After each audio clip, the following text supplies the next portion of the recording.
Dentro de Morena hay un grupo que no duerme tranquilo desde el 24 de marzo de 2026. No duerme tranquilo porque ese día se publicó una encuesta que confirmó algo que ellos ya sospechaban, pero que esperaban poder frenar a tiempo: que Omar García Harfuch, un hombre que nunca ha militado en Morena, que nunca ha puesto un pie en una asamblea del partido, que nunca ha repartido una despensa con la camiseta guinda, que nunca ha dormido en una casilla cuidando votos, que nunca ha caminado un distrito con el sol encima pidiendo el voto casa por casa, se convirtió en el favorito absoluto para la presidencia de México en 2030, y lo hizo sin pedir permiso, sin hacer campaña, sin negociar con nadie, sin sentarse con los líderes del partido a pedir su bendición, solo con operativos, capturas y una popularidad que ya desbordó las encuestas y se metió en las cobijas, en las conchas de pan, en los peluches y en 68 páginas anónimas de redes sociales que nadie sabe quién paga. Este video no es sobre Harfuch. Este video es sobre lo que está pasando adentro de Morena por culpa de Harfuch. Porque lo que esa encuesta detonó no fue un debate electoral anticipado ni una reflexión programática sobre el futuro del movimiento. Detonó una guerra interna que ya tiene nombre, tiene bandos, tiene argumentos envenenados y tiene consecuencias que van a definir el futuro político de México por los próximos 10 años. Si te quedas hasta el final vas a entender quiénes son los puros y por qué decidieron atacar al hombre más popular del gobierno. Vas a entender por qué lo compararon con Peña Nieto y por qué esa comparación no es solo un insulto, sino una advertencia con base histórica. Vas a entender qué papel juega López Obrador desde Palenque en todo esto y por qué su silencio es tan elocuente como el de Harfuch. Y vas a entender por qué los normalistas de Ayotzinapa eligieron este preciso momento para exigir que lo investiguen. Dale like, suscríbete al canal si no lo has hecho, activa la campana y si estás en el celular dale al botón de hype que está justo al lado del like. Vamos. Primero los números, porque sin los números nada de lo que sigue tiene sentido. La encuesta fue levantada por Encuesta MX entre el 20 y el 22 de marzo. 5,000 entrevistas telefónicas. Margen de error de más, menos 3.5%. Y el resultado fue este. García Harfuch lidera las preferencias presidenciales para 2030 con el 38.7% de intención de voto por la alianza Morena, PT y Verde.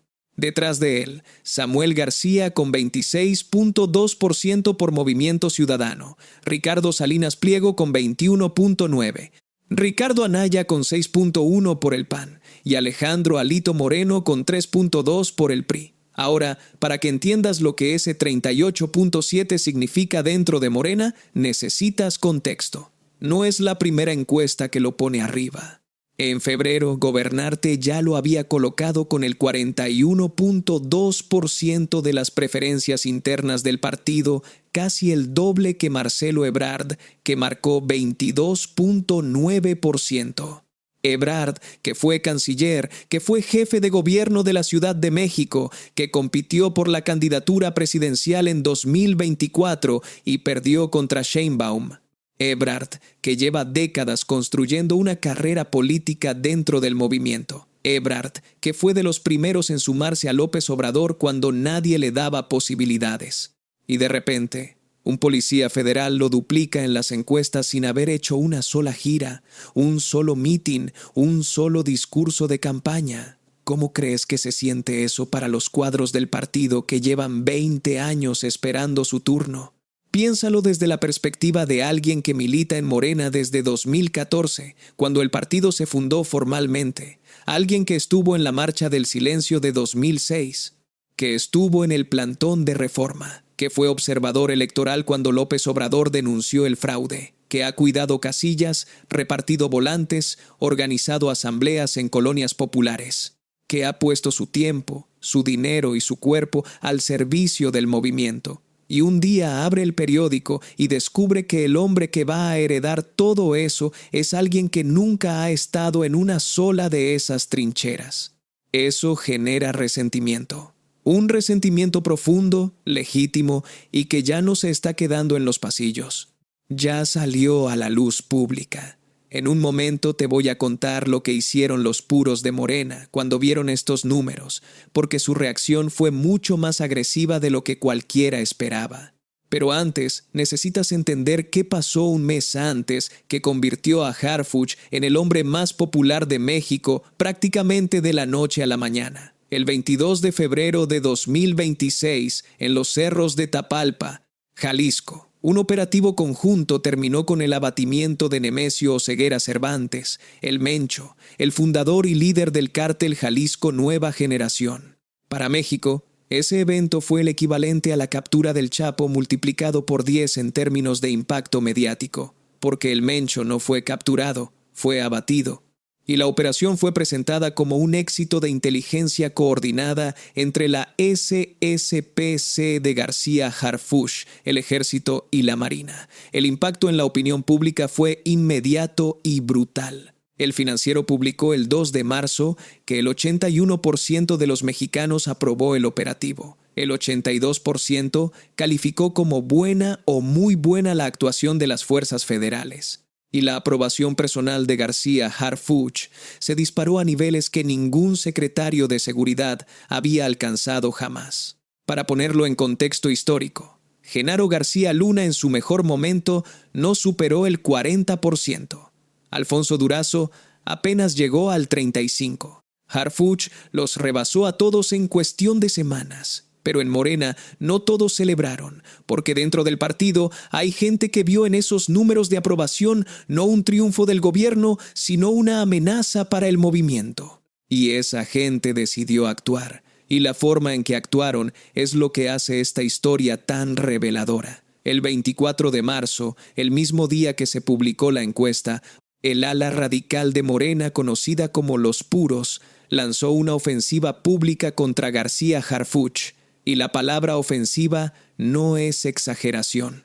Según reportó otro sitio.mx, los puros argumentaron que el posicionamiento de Harfuch no responde a resultados de seguridad, sino a lo que ellos llaman una estrategia de mercadotecnia política. Ahora, para que entiendas quiénes son los puros, necesitas entender la estructura interna de Morena. Morena no es un partido monolítico, nunca lo ha sido. Desde su fundación ha tenido al menos 3 corrientes internas que coexisten con tensión permanente. Están los pragmáticos, que son los que priorizan ganar elecciones y mantener el poder, y que están dispuestos a incorporar a cualquier perfil que sume votos, venga de donde venga. Están los institucionales, que son los cuadros técnicos y burocráticos que operan la maquinaria del gobierno y del partido. Y están los puros, que se consideran a sí mismos los guardianes ideológicos de la Cuarta Transformación. Los puros son los que estuvieron con López Obrador desde el principio, los que marcharon en 2006, los que fundaron el partido desde las bases, los que creen que Morena no es solo un vehículo electoral, sino un proyecto civilizatorio, como lo definió el propio López Obrador. Y para los puros, Omar García Harfuch es todo lo que está mal con la dirección que está tomando el partido. No viene de la izquierda, no viene de la lucha social, no viene de las bases populares. Viene de la Policía Federal, una institución que para muchos morenistas está asociada con la represión, el autoritarismo y, en el peor de los casos, con la guerra contra el narco de Felipe Calderón. Que un hombre con ese perfil se convierta en el favorito para liderar la Cuarta Transformación en 2030 es, para los puros, una traición al espíritu fundacional del movimiento. Y la comparación que eligieron para atacarlo fue la más venenosa posible. Lo equipararon con Enrique Peña Nieto. La lógica es esta. Así como Peña Nieto fue un producto mediático empaquetado por Televisa, con una imagen cuidadosamente diseñada para proyectar juventud, atractivo y modernidad, Harfuch está siendo empaquetado ahora por una maquinaria de imagen que incluye cobijas con su cara, peluches sin camisa, figuras de acción vestidas de Batman, conchas de pan y miles de videos fabricados con inteligencia artificial. Para los puros es la misma película con diferente protagonista. Y aquí es donde esto se pone incómodo, porque la comparación con Peña Nieto no es solo un ataque retórico, Es un recordatorio detallado de lo que pasó después. Peña Nieto llegó a la presidencia en 2012 con una imagen impecable, una aprobación altísima y una narrativa de modernidad que sedujo a millones de mexicanos. Las revistas internacionales lo ponían en portada. Time Magazine lo llamó el hombre que iba a salvar a México. Era joven, atractivo, bien vestido, con un discurso pulido y una esposa actriz que reforzaba la imagen de éxito. Y en menos de 2 años, toda esa imagen se desplomó. Primero fue la desaparición de los 43 normalistas de Ayotzinapa en septiembre de 2014, que expuso la brutalidad del Estado y la complicidad entre autoridades y crimen organizado. Después vino el escándalo de la Casa Blanca, que reveló un conflicto de intereses escandaloso entre el presidente y una constructora que tenía contratos millonarios con su gobierno. Después vinieron los escándalos de espionaje con el software Pegasus, usado para vigilar a periodistas y defensores de derechos humanos. La violencia se desbordó en estados como Guerrero, Tamaulipas y Michoacán. Y para el final de su sexenio, Peña Nieto tenía una de las aprobaciones más bajas en la historia de la presidencia mexicana. Los puros están diciendo, cuidado, esto ya lo vivimos y terminó muy mal. La lógica de su argumento es que el marketing político puede engañar temporalmente a la opinión pública, pero cuando la realidad se impone, la caída es tan brutal como fue el ascenso. Y si Harfuch llega a la presidencia montado sobre una ola de merchandising, videos con inteligencia artificial y páginas anónimas, el riesgo de que la historia se repita es real. No porque Harfuch sea igual a Peña Nieto como persona, sino porque el mecanismo de ascenso se parece peligrosamente. Quédate porque en un momento te voy a contar qué descubrió Animal Político que le da un peso enorme al argumento de los puros. Pero antes, necesitas saber lo que hicieron los normalistas de Ayotzinapa el 26 de marzo, porque su intervención conecta directamente con la comparación con Peña Nieto y le agrega una capa que nadie esperaba. Ese día, frente al antimonumento de los 43 normalistas desaparecidos en Chilpancingo, Guerrero, los estudiantes de la Normal Rural de Ayotzinapa hicieron algo que no habían hecho antes con este nivel de contundencia. Señalaron directamente a Omar García Harfuch y exigieron a la presidenta Sheinbaum que lo investigue.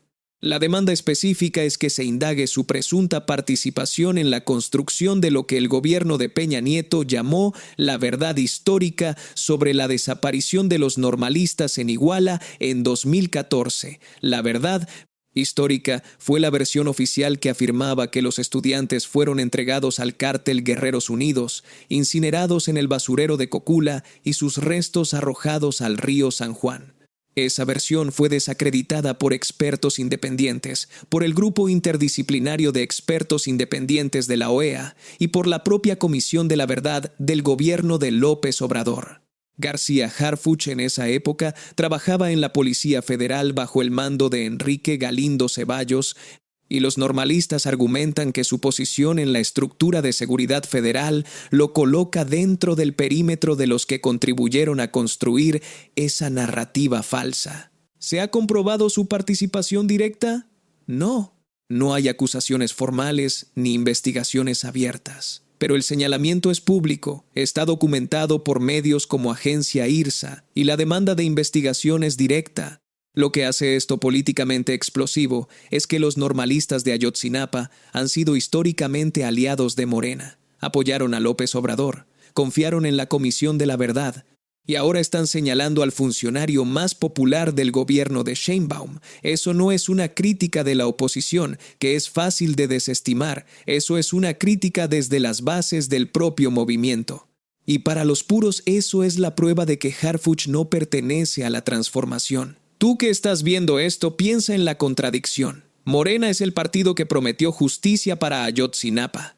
Y ahora su candidato más popular es un hombre al que los propios normalistas quieren que investiguen por Ayotzinapa. ¿Cómo se resuelve eso? ¿Se puede ser el partido de las víctimas y al mismo tiempo impulsar a alguien que las víctimas señalan?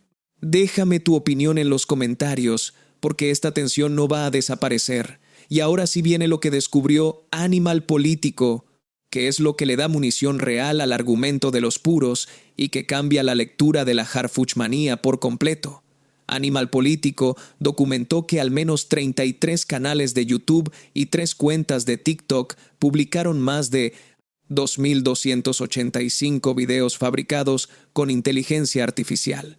Videos que narran operativos ficticios atribuidos a Harfuch, contenido con títulos como Harfuch revienta convoy de 50 sicarios o Harfuch intercepta buque en Michoacán. Nada de eso ocurrió.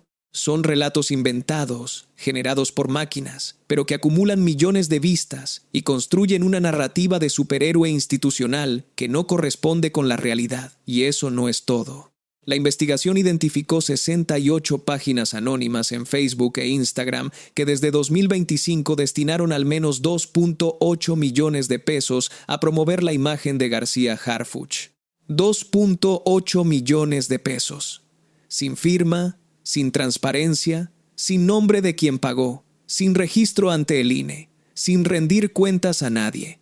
Y esa cifra es solo lo que Animal Político pudo rastrear con herramientas públicas de transparencia de Meta.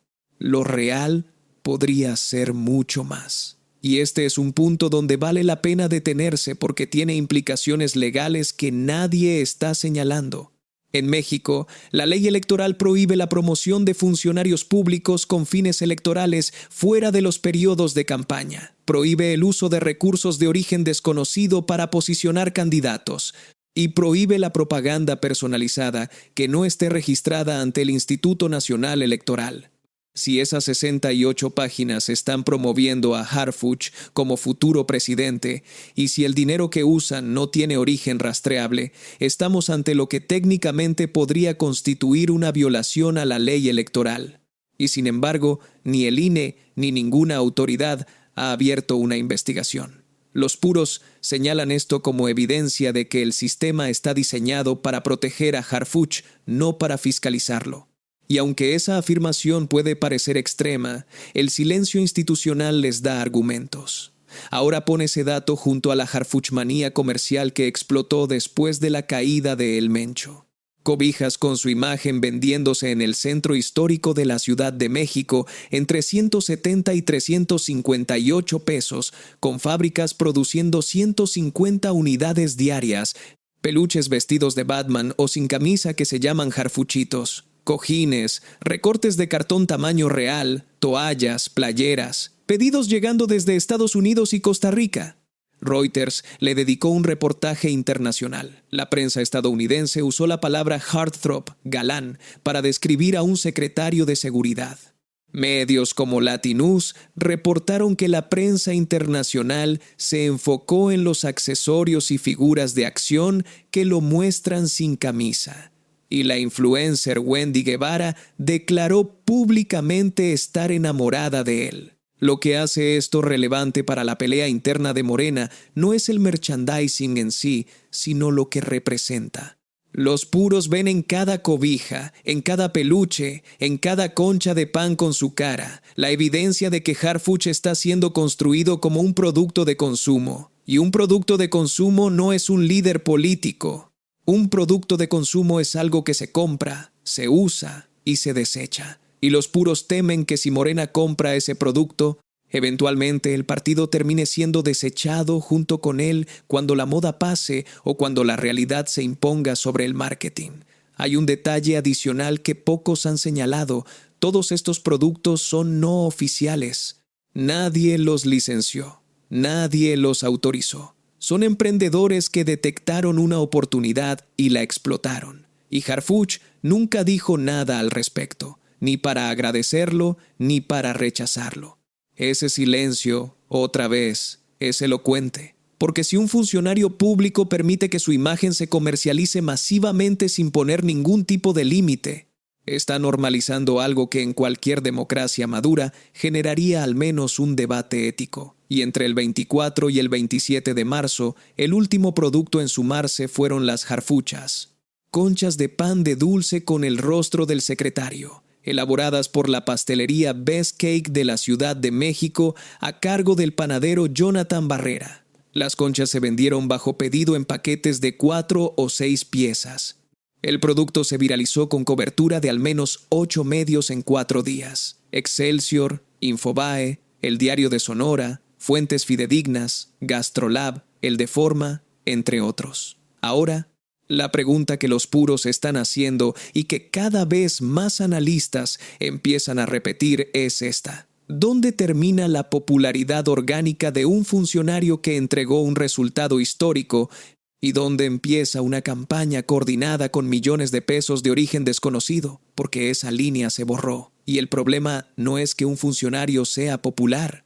El problema es que esa popularidad esté siendo amplificada por una infraestructura de propaganda que opera fuera de cualquier marco legal, con dinero que nadie puede rastrear y con contenido fabricado por inteligencia artificial que el público consume como si fuera real. Una columna en Tribuna de México capturó la ambivalencia que existe incluso entre quienes reconocen los resultados de Harfuch. A pesar de la narrativa de precisión y seguimiento prolongado en los operativos, en la opinión pública persiste la idea de que los grandes golpes al narcotráfico suelen acompañarse de pactos invisibles y sacrificios selectivos. García Harfuch carga con esa suspicacia. Y la suspicacia, en Morena, es un arma que los puros saben usar muy bien. Suscríbete si quieres seguir estos temas con la profundidad que merecen y dale al hype en la app del celular. Porque ahora viene la parte que conecta todo esto con lo que estaba pasando en las calles mientras Morena se peleaba por dentro. Porque mientras los puros atacaban, mientras los normalistas exigían, mientras las conchas se viralizaban y mientras los columnistas debatían la sucesión, el aparato de seguridad federal seguía funcionando a un ritmo que no tiene precedente. Y eso es exactamente lo que hace que esta situación sea tan difícil de resolver para los críticos internos de Harfuch. No pueden negar los resultados, porque los resultados llegan todos los días, en comunicados oficiales del Gabinete de Seguridad, con nombres, lugares, decomisos y detenidos. Y cada comunicado es una pieza más en el blindaje político de un secretario que parece intocable. El 24 de marzo, la Unidad Nacional de Operaciones 1 de la SSPC, conocida popularmente como los Harfuch, una unidad de élite, creada específicamente bajo su mando para ejecutar operaciones de alto impacto contra objetivos prioritarios del crimen organizado, intensificó operativos en Guasave, Sinaloa, junto con la Guardia Nacional. Para que entiendas la importancia de Guasave, es una ciudad en la zona norte de Sinaloa, que ha sido punto de fricción permanente entre facciones del cártel de Sinaloa desde la captura de El Mayo Zambada en julio de 2024. Cuando El Mayo fue llevado a Estados Unidos, la estructura que él controlaba se fragmentó y las facciones que quedaron empezaron a pelear entre sí por el control de las rutas de tráfico y los territorios de producción.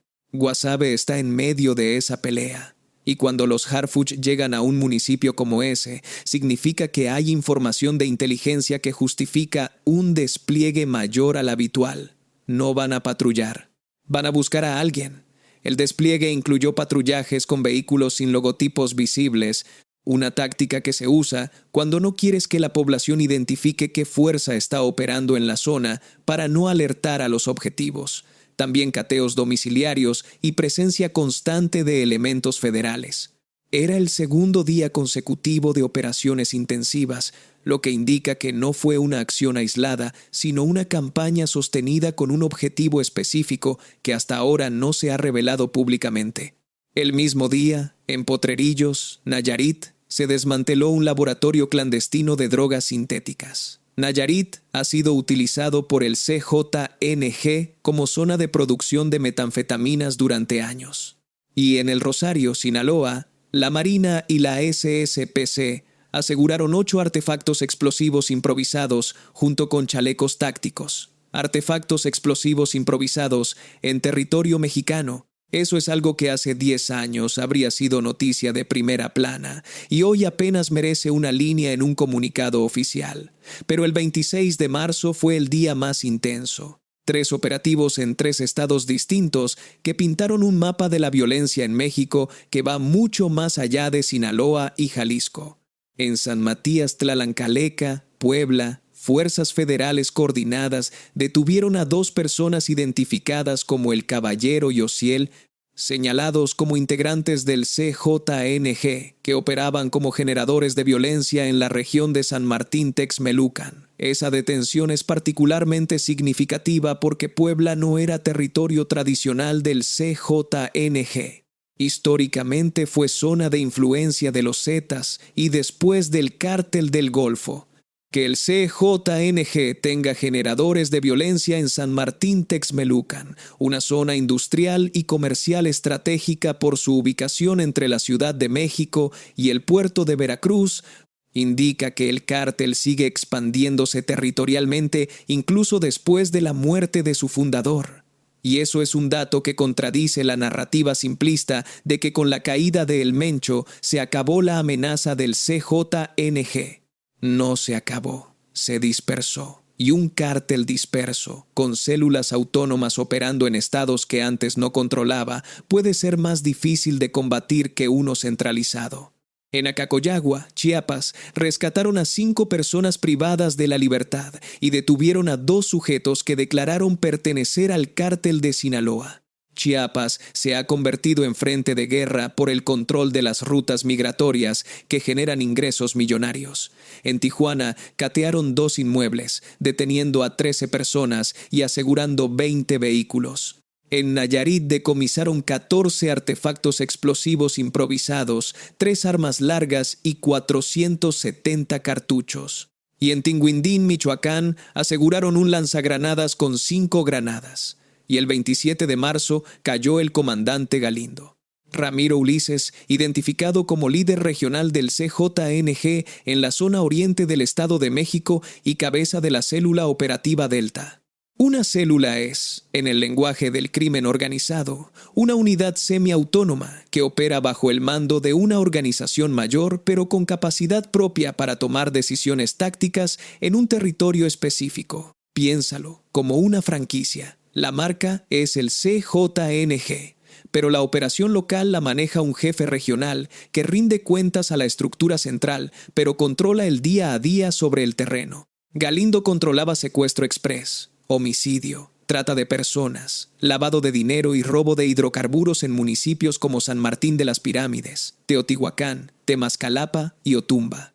A menos de 1 hora de la Ciudad de México, el mismo Teotihuacán de las Pirámides, el que recibe millones de turistas al año. Un líder del CJNG operando ahí, a la vista de todos y bajo el radar de las autoridades locales durante meses, posiblemente más de 1 año. Su detención en Malinalco fue resultado de trabajo coordinado entre la SSPC, Sedena, el Centro Nacional de Inteligencia, la Guardia Nacional y la Fiscalía del Estado de México. El Centro Nacional de Inteligencia, heredero del viejo CISEN, es el Servicio de Inteligencia Civil de México. Que haya participado directamente sugiere que Galindo estaba en una lista de objetivos prioritarios y que la inteligencia que llevó a su ubicación no fue casual sino producto de un seguimiento prolongado, y esta captura le cierra un argumento a los puros que es difícil de contrarrestar. Mientras ellos debatían si Harfuch es producto de mercadotecnia, Harfuch estaba capturando al líder de una célula del CJNG que operaba a 1 hora de donde los puros tienen sus reuniones en la Ciudad de México. La óptica es devastadora para el ala crítica del partido, y este es el problema de fondo para los puros. Pueden criticar la mercadotecnia, pueden cuestionar las páginas anónimas, pueden compararlo con Peña Nieto, pueden señalar que no es un militante orgánico del partido, pueden recordar a Ayotzinapa cuantas veces quieran, pero no pueden negar que mientras ellos hablan, Harfuch captura. Mientras ellos publican comunicados, él presenta decomisos. Mientras ellos debaten en asambleas, él desmantela laboratorios. Y en la política mexicana, el que entrega resultados tiene una ventaja que ningún argumento ideológico puede contrarrestar: la percepción pública de que está haciendo algo concreto mientras los demás solo debaten. Y eso es precisamente lo que hace esta situación tan difícil de resolver para Morena como partido. Porque si los puros logran frenar a Harfuch, pierden al único perfil que hoy les garantiza ganar en 2030 con holgura. Pero si los puros se rinden y aceptan a Harfuch, pierden algo que para ellos es más importante que una elección: pierden la identidad del movimiento. Pierden el derecho a decir que Morena es diferente a los demás partidos. Pierden la narrativa de la transformación. Y sin esa narrativa, Morena se convierte en lo que siempre criticó: un partido más que solo quiere el poder. Pero hay algo más que tienes que saber, porque lo que pasó el 24 de marzo en Michoacán pone una sombra sobre toda esta narrativa de eficacia que nadie quiere reconocer. Ese día, un estudiante de 15 años abrió fuego con un rifle AR-15 en una preparatoria privada de Lázaro Cárdenas, Michoacán, matando a 2 profesoras.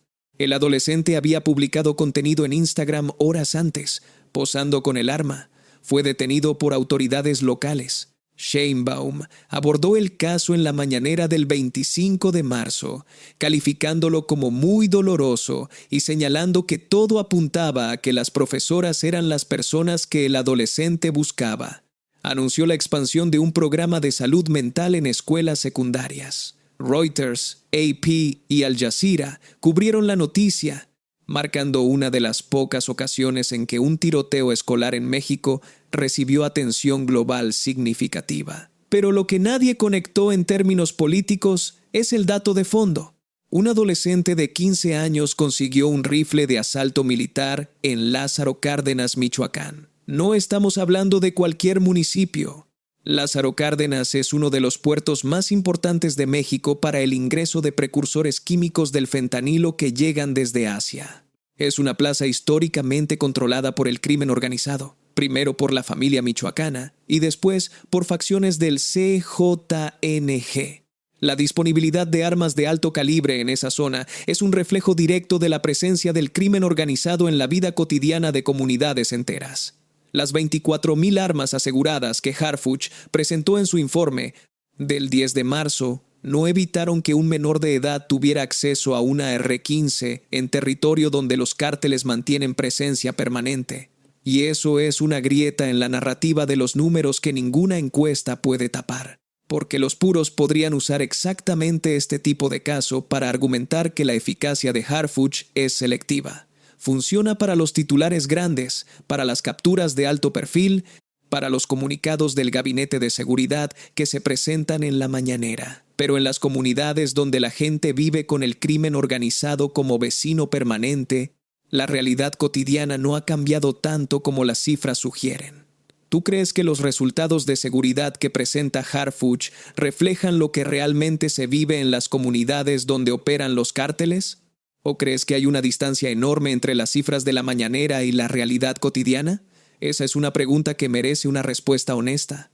Dale like y cuéntame en los comentarios. Y ahora viene el factor que menos se está discutiendo, pero que podría definir todo: la relación con Estados Unidos y lo que implica para el futuro político de Harfuch dentro de Morena.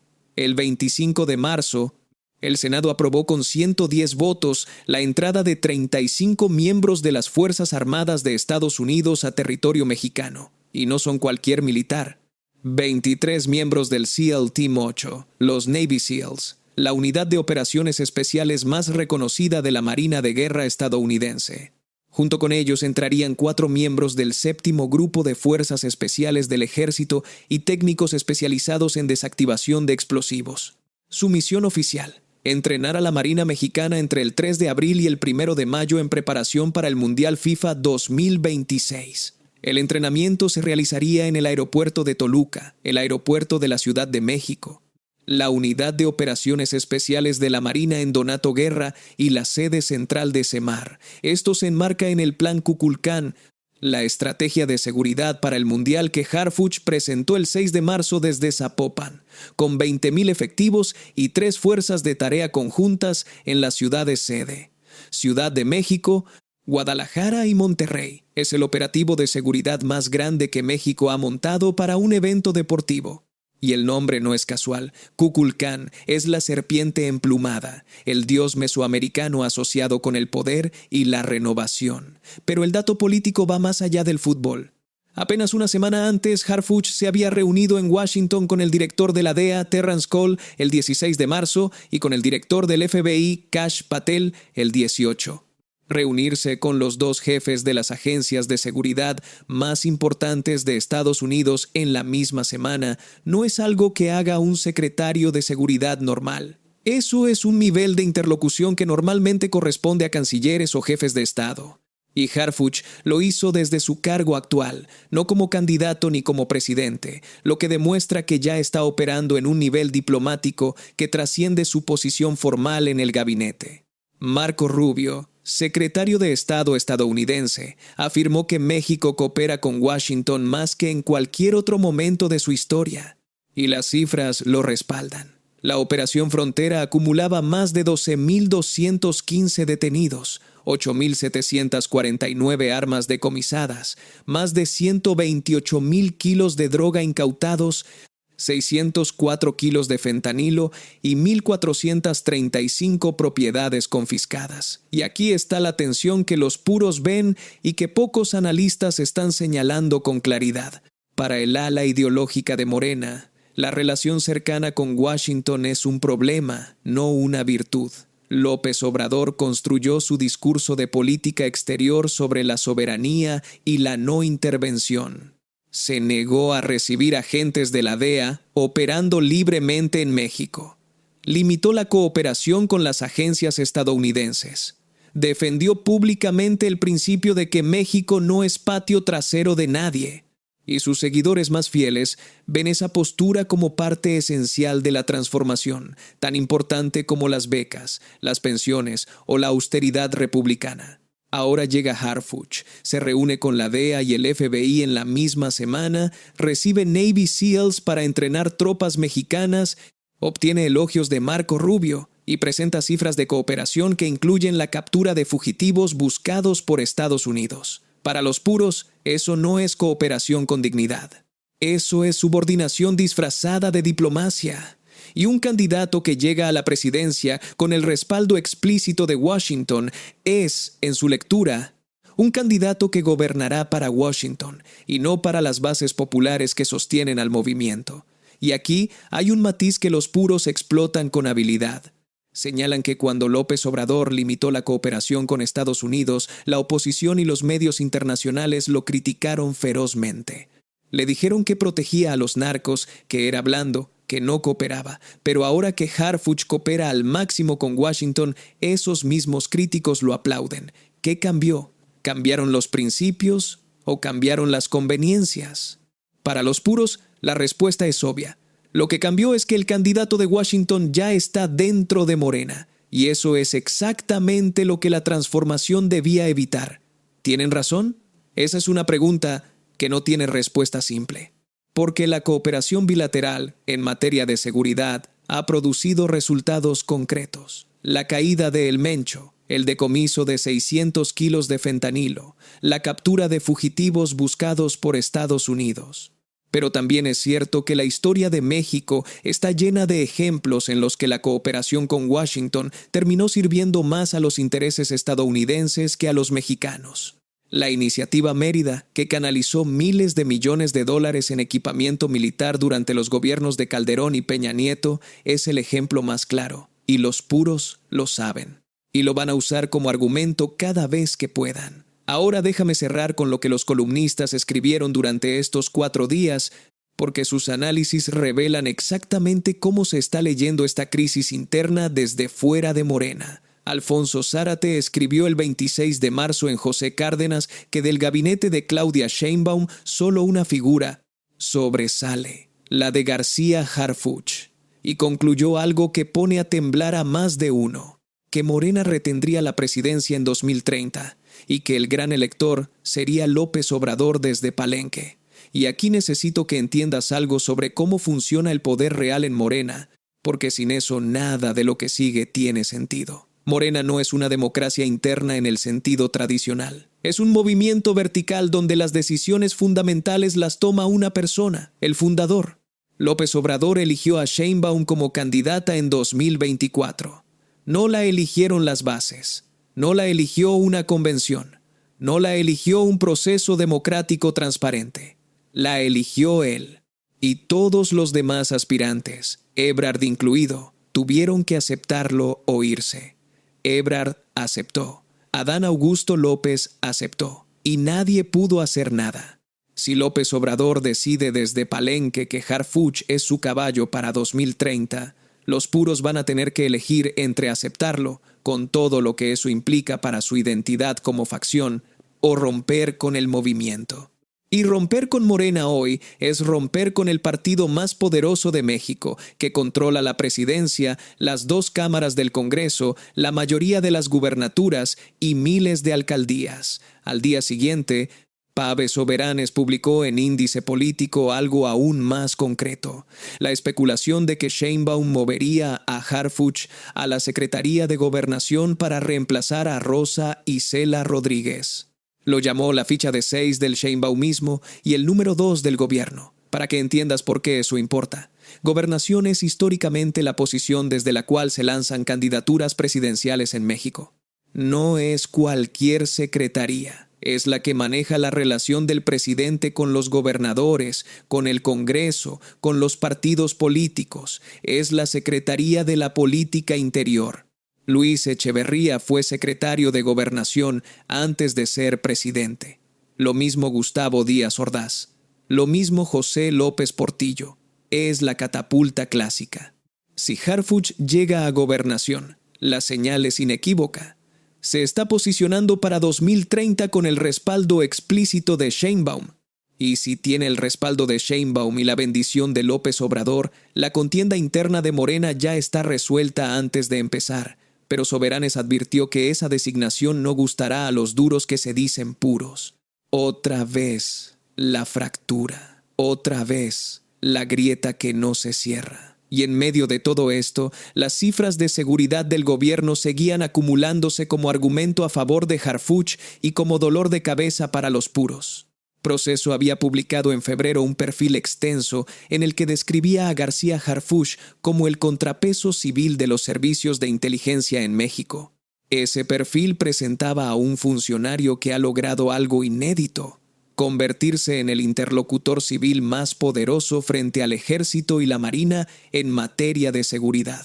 En un país donde los militares han dominado la agenda de seguridad durante los últimos 20 años, tener a un civil con ese peso operativo y político cambia la dinámica de poder dentro del Estado. Y eso también genera tensiones que los puros no están considerando. Que la candidatura de Harfuch no solo amenaza al ala ideológica de Morena, sino que también podría incomodar a los altos mandos militares que han acumulado poder desde la creación de la Guardia Nacional. El informe del 10 de marzo reforzó la narrativa con números duros: 46.400 personas detenidas por delitos de alto impacto desde octubre de 2024, 24.000 armas aseguradas, 346 toneladas de droga decomisadas, 2.318 laboratorios clandestinos desmantelados, reducción del 44% en el promedio diario de homicidios dolosos, lo que se traduce en 38 asesinatos menos cada día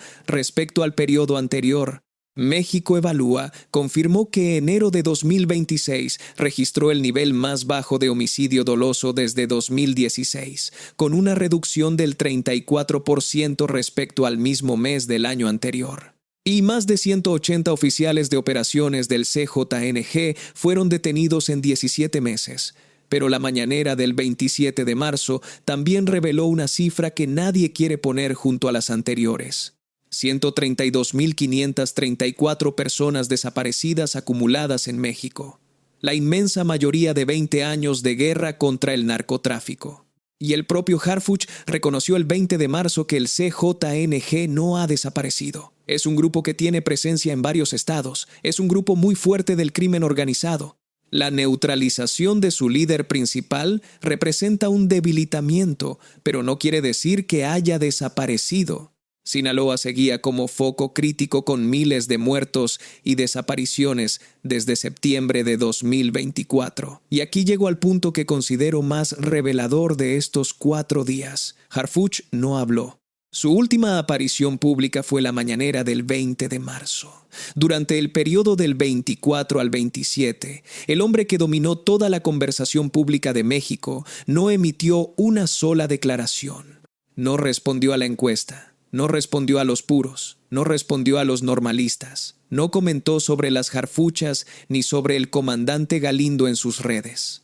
No se pronunció sobre las especulaciones de gobernación, no dijo una palabra, y ese silencio es, en sí mismo, una declaración política que los puros deberían estar analizando con cuidado, porque hay 3 formas de leerlo, y cada una tiene implicaciones distintas para la pelea interna de Morena.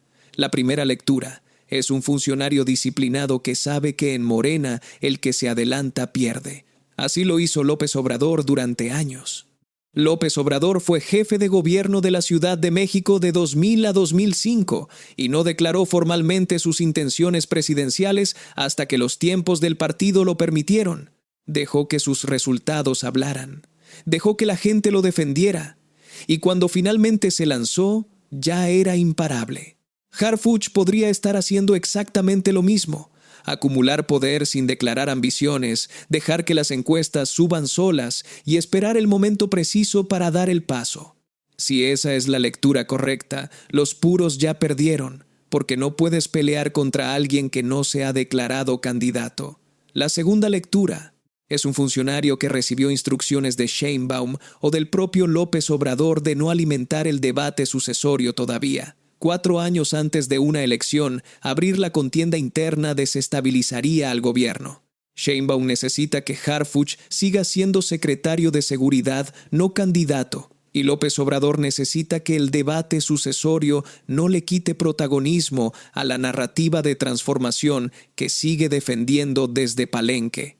Si esta lectura es correcta, el silencio de Harfuch es una orden de arriba, y la pelea de los puros no es contra Harfuch, sino contra la cúpula del movimiento que ya lo eligió. Y la tercera lectura es la más inquietante. Es un funcionario cuya narrativa ya no depende de él. 68 páginas anónimas, 2.8 millones de pesos, 2.285 videos con inteligencia artificial. Esa infraestructura no necesita que Harfuch hable. Habla por él. Opera las 24 horas del día, los 7 días de la semana, sin rendirle cuentas a nadie.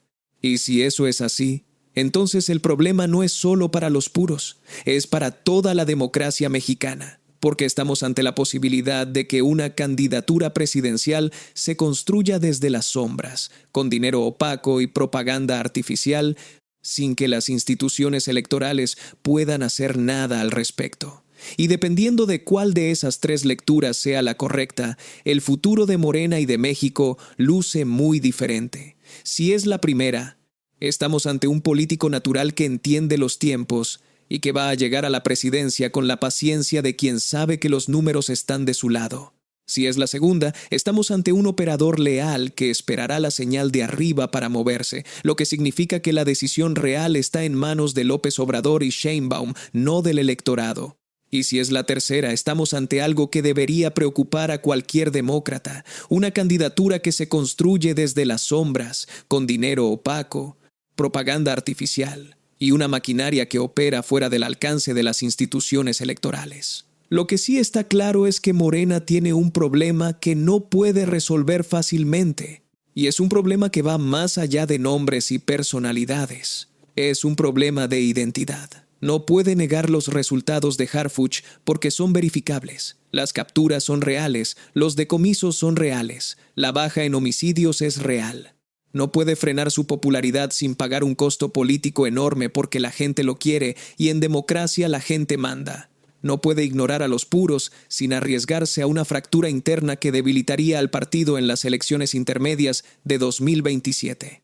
No puede desestimar a los normalistas de Ayotzinapa sin traicionar una de sus promesas fundacionales, la promesa de justicia que fue emblema de la campaña de López Obrador en 2018. Y no puede investigar las 68 páginas anónimas sin abrir una caja de Pandora que podría salpicar al propio gobierno, porque nadie sabe si esas páginas operan con conocimiento de alguien dentro del aparato oficial o si son una operación completamente externa. Esa es la encuesta que tiene temblando a Morena por dentro. No por los números en sí, que al final son solo porcentajes en una hoja de papel, sino por lo que esos números desataron. Una pelea por el alma del partido que va a definir si Morena sigue siendo el movimiento de transformación que prometió ser o se convierte en lo que los puros más temen, una maquinaria electoral pragmática dispuesta a impulsar a cualquiera que les garantice seguir en el poder, sin importar de dónde venga, quién lo financie, ni qué deudas traiga consigo. Y hay algo más que quiero dejarte antes de cerrar. Esta pelea dentro de Morena no se va a resolver pronto, va a durar años, va a intensificarse con cada encuesta que se publique, con cada operativo que Harfuch presente, con cada producto nuevo que aparezca con su cara, con cada página anónima que gaste dinero en su imagen. Los puros no van a rendirse porque para ellos esto no es una pelea electoral, es una pelea existencial. Y Harfuch no va a frenar porque sus números solo van hacia arriba. Lo que significa que Morena va a vivir con esta tensión interna como una enfermedad crónica. No mata al paciente, pero lo debilita constantemente. Y en política, los partidos debilitados por dentro son los que cometen errores que la oposición aprovecha. Yo te dejo la pregunta final y quiero que la pienses con cuidado antes de responder. ¿Crees que Morena debe abrirle la puerta a Harfuch porque los resultados lo respaldan y porque la ciudadanía lo prefiere?